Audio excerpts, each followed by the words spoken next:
Welcome. In our channel. Drop a comment and let me know where you're watching from. I'm super curious. In the third year of our marriage, the paparazzi caught Raymond cheating.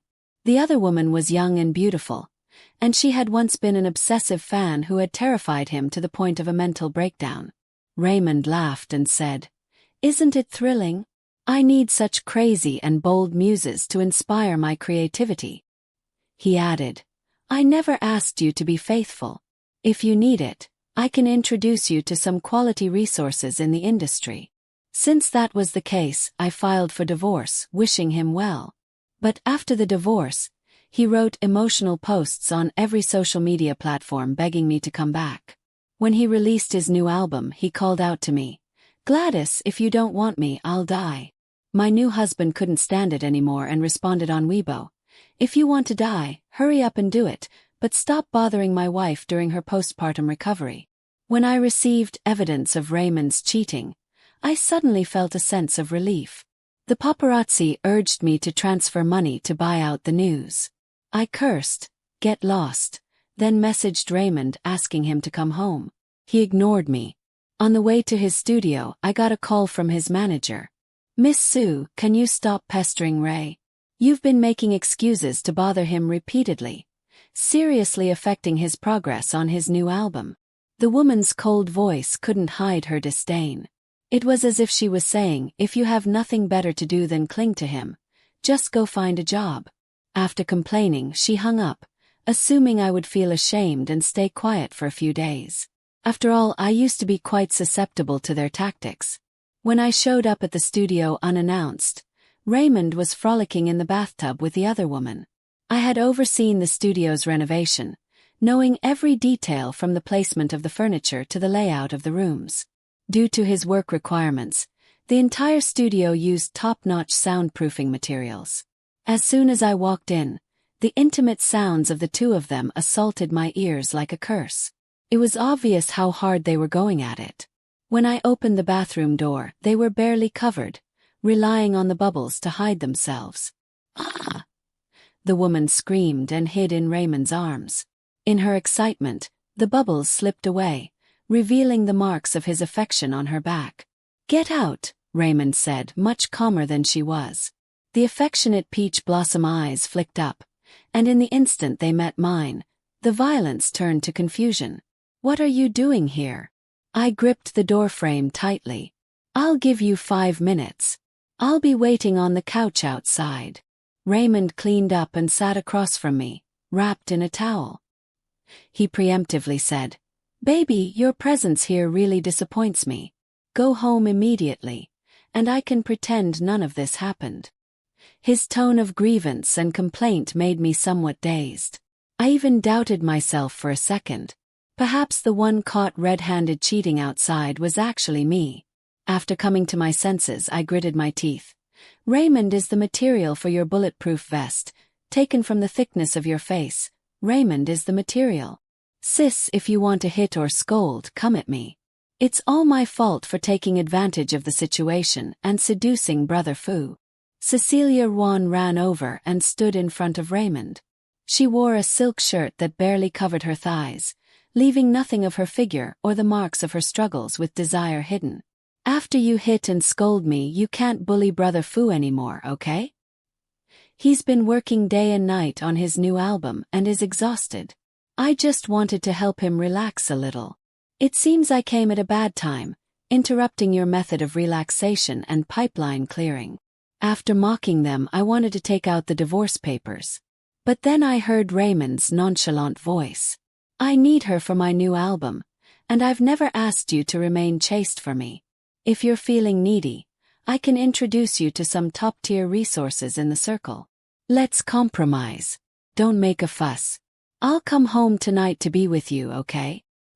His practiced tone, like a seasoned gigolo, once again triggered my blood pressure. Suppressing my anger, I growled, "You must be insane. Have you forgotten how she made you hide abroad, cowering like a lapdog a few years ago?" Cecilia's face turned pale instantly. "That was when I was young and ignorant. Changed. Brother Ray has forgiven me, so why can't you let it go?" After shouting at me, she quickly turned to look at Raymond's expression, nervously grabbing his hand. The man wrapped his large hand around her, pulling her into his embrace. A deep smile appeared on his face, which had driven countless people crazy. "Isn't it exciting? She's my muse now. I can't live without her. I kept my interactions with her a secret from you because I knew you couldn't handle it, but you've disappointed my good intentions." With Raymond backing her up, Cecilia also raised a triumphant smile. She looked at me with a provocative and smug gaze. I smiled and stared at Raymond's calm face. Saying I wasn't disappointed would be a lie. He could forget, but I couldn't. 7 years ago, Raymond entered the public eye with a simple singing video. His unique voice and outstanding appearance gave him a smooth path in the music industry after gaining popularity. He signed with major companies, released albums, and held personal concerts. While gaining countless loyal fans, a group of extreme and fanatical followers also emerged. Cecilia was the leader among them. She led efforts to find out Raymond's private schedule, followed his car, intercepted his mail and deliveries. She even climbed up several floors to sneak into his hotel room and install cameras. She hid under his bed waiting to hug him when he fell asleep. She mixed her saliva and blood into his food and drink. After Raymond found out, he didn't dare to sleep with his eyes closed for a long time. He developed severe psychological trauma and was forced to stop all work. I accompanied him abroad for secret treatment. I paid the compensation for breaching contracts, as well as all living and medical expenses out of my own pocket. Took him half a year to come out of the abyss. Now he willingly jumps back in, seeking so-called excitement. "Raymond, let's get a divorce. From now on, you won't have to live this humiliating life anymore. You are not calm right now, and I won't take such angry words seriously. Go home and wait for me." Raymond scolded coldly, hugging Cecilia as he slammed the door and left. I stared at the door for a long time, so long that my phone kept ringing before I looked down. Big teardrops fell on the back of my hand, burning me as I wiped them away on my clothes with force. I stopped this self-destructive behavior only when I rubbed my skin raw. Raymond and Cecilia were photographed by paparazzi as soon as they stepped out. The studio's mailbox, which I managed, was flooded with blackmail messages. I ignored them all. The paparazzi then sent the photos to Raymond's rivals. There were so many who disliked him, both people and ghosts alike, wanting to take a shot at him. The news of his cheating went straight to the top of the trending list. My inbox was flooded with private messages from Raymond's fans. Amid countless insults and curses, I picked a few familiar loyal fans to reply to. Fan message: "What is the studio doing? How can you not clarify all this filth being thrown at my brother? Stupid studio, a bunch of useless trash." My reply: "How can you clarify when it's true?" Fan message: "Everyone knows my brother is a pure love warrior. He wasn't even angry when Gladys forced him to marry. Now these accounts are spreading rumors about him playing around. Where is your studio?" My reply: "It's true, no need for rumors." Fan message: "A bunch of dirty words." My reply: "Your curses bounce back to you." When Raymond's career was just starting, his fans didn't harbor such malice towards me. Until at his birthday party, a fan asked when we would get married.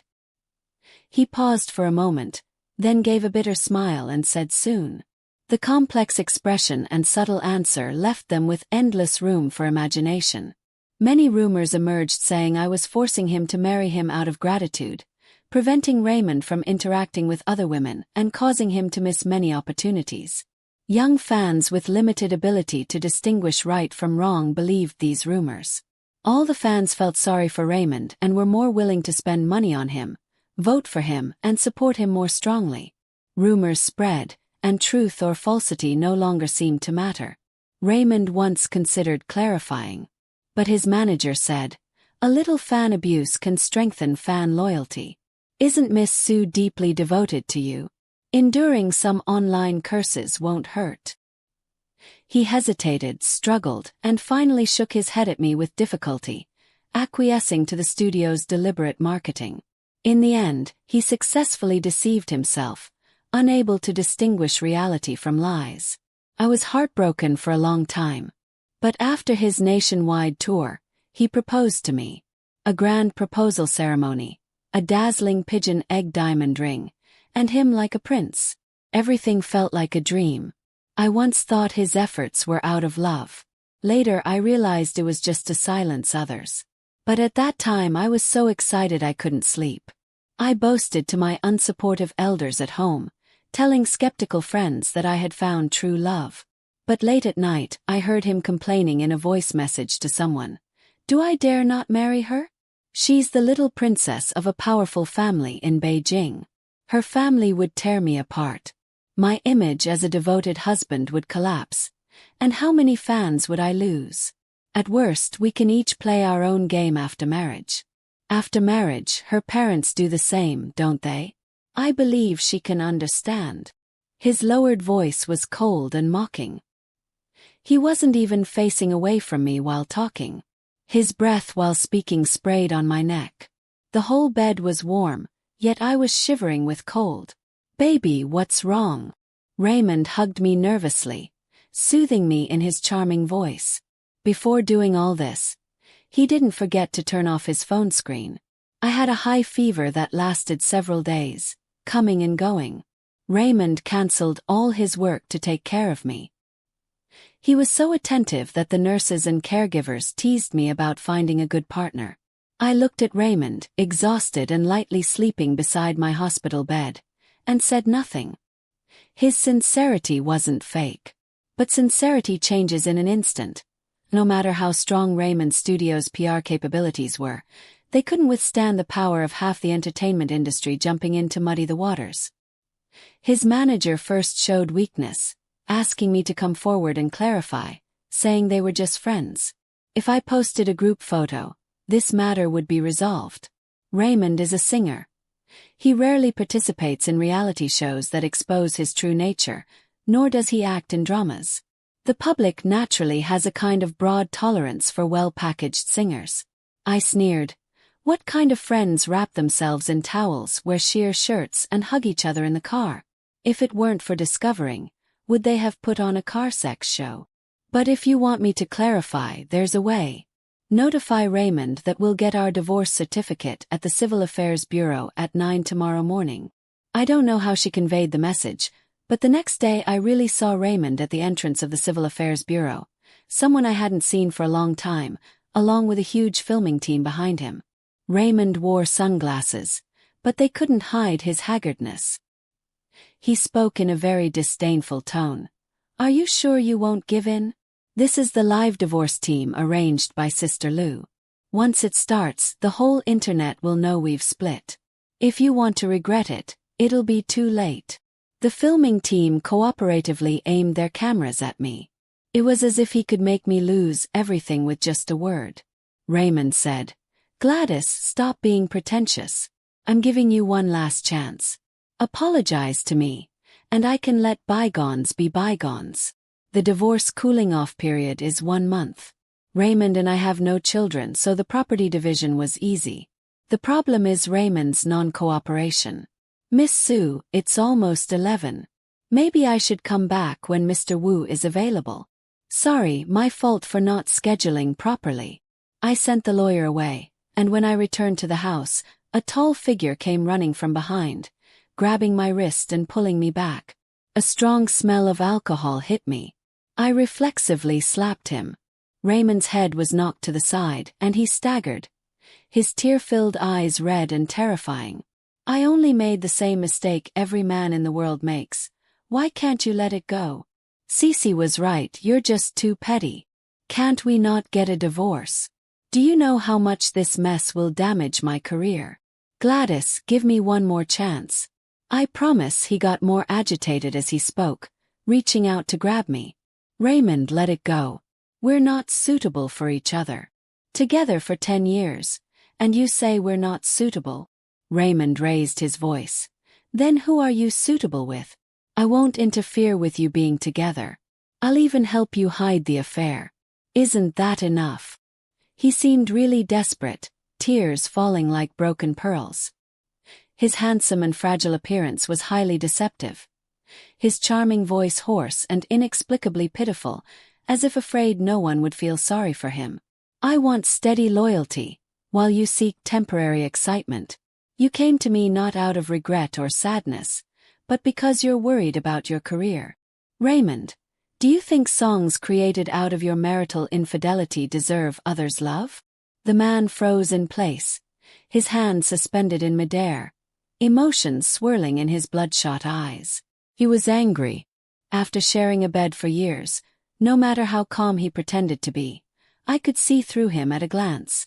"Cooperate in finalizing the divorce, and I won't interfere with your career." I don't know which sensitive nerve I touched. Raymond suddenly yelled. "You've been waiting for this day for a long time, haven't you? You never wanted to be with me. Gladys, I won't agree to the divorce. Don't think you can destroy me and enjoy your life alone." The bodyguards who rushed over drove the frantic Raymond away. I frowned and returned to the house, seeing my father sitting on the living room sofa. At over 50 years old, he was well-maintained, lean and elegant, making people forget how decisive and ruthless he was in the business world. "If you need help, just say so. Don't get hurt over unnecessary people." The bodyguards just now were called by him. I remained silent. He sighed and turned to go upstairs. "Sorry. Dad, thank you," I said with difficulty. "I'm sorry I didn't listen to you back then." Admitting my failure was a very humiliating thing for me. But Raymond's actions forced me to expose my wounds and complain to others. When I first publicly got together with Raymond, my entire family opposed it. At that time, he had just signed with a company and immediately encountered a plagiarism scandal, causing a huge uproar and owing a hefty compensation for breach of contract. I used my family's connections to help him get justice. But this also brought him into my father's view. My father asked me to bring Raymond to have a meal together. The location was a star-rated hotel, and Raymond's face didn't look good even before entering the door.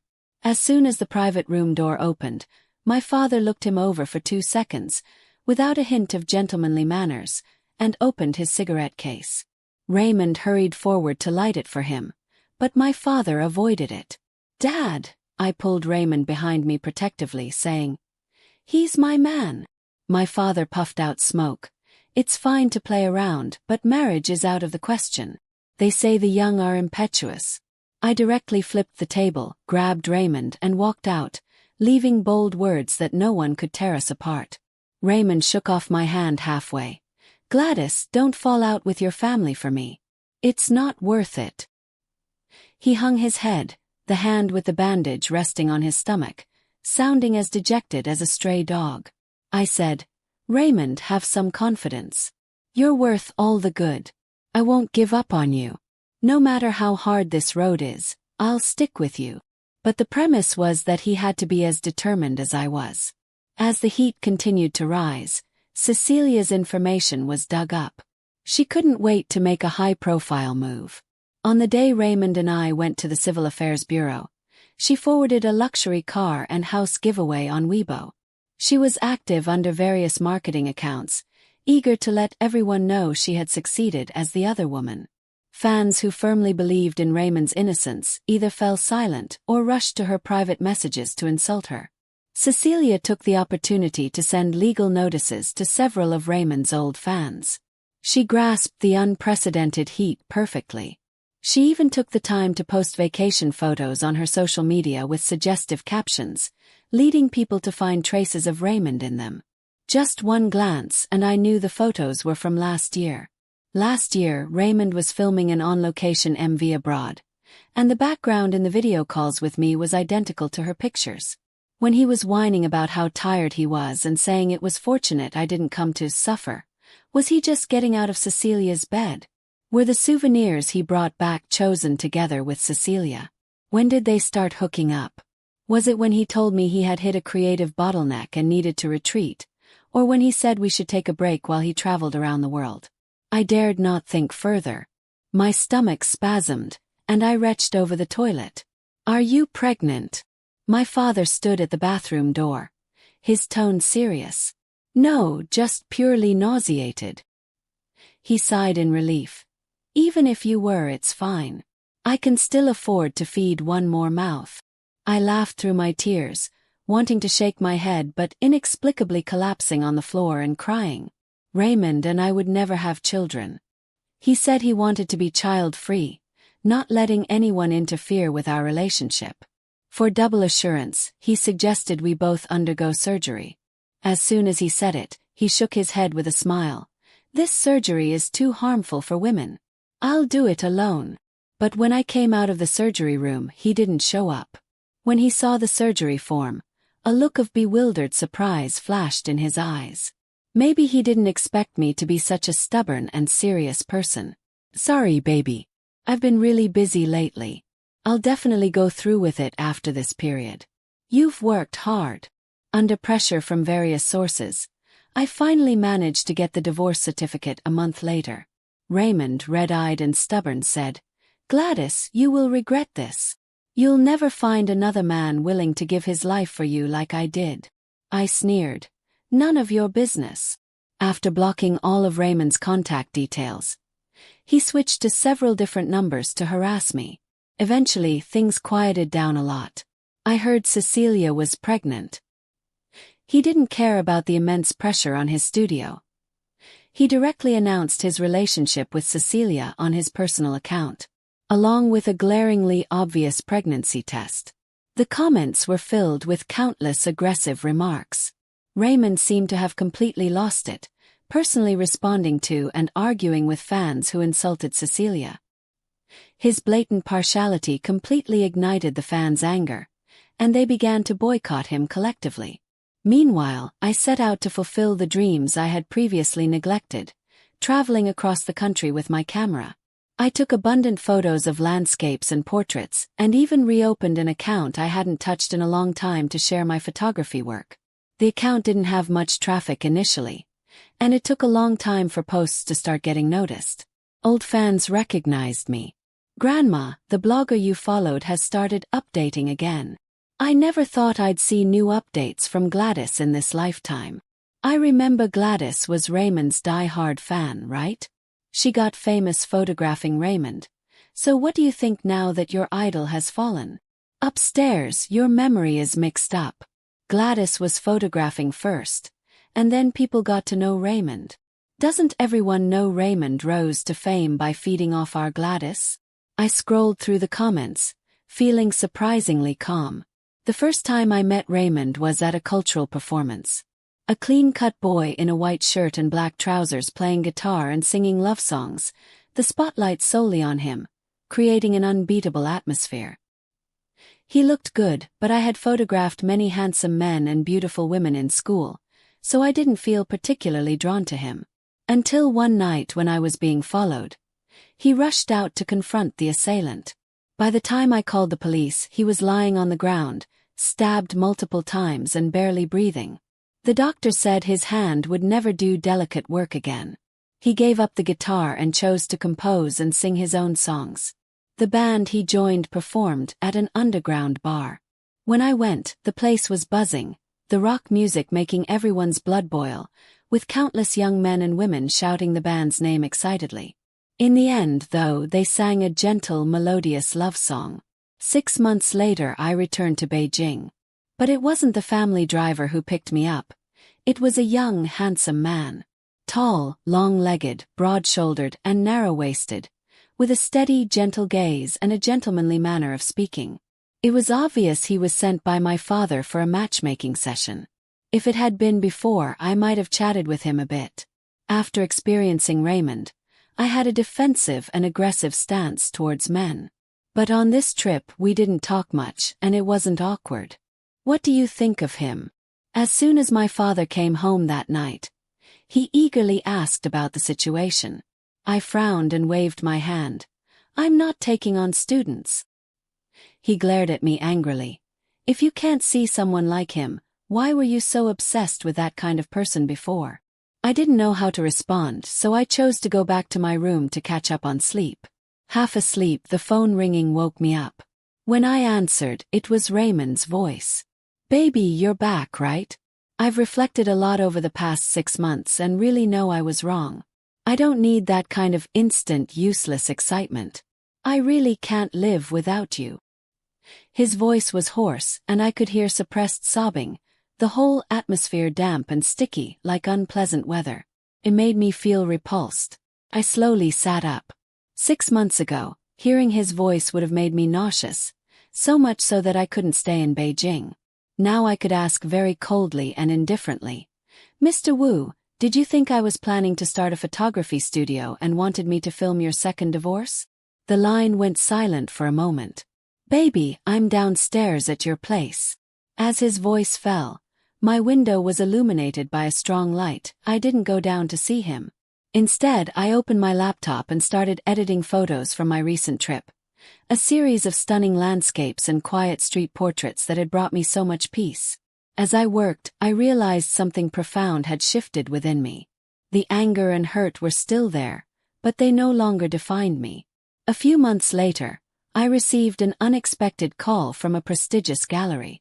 They'd been following my photography work and wanted to feature it in their upcoming exhibition.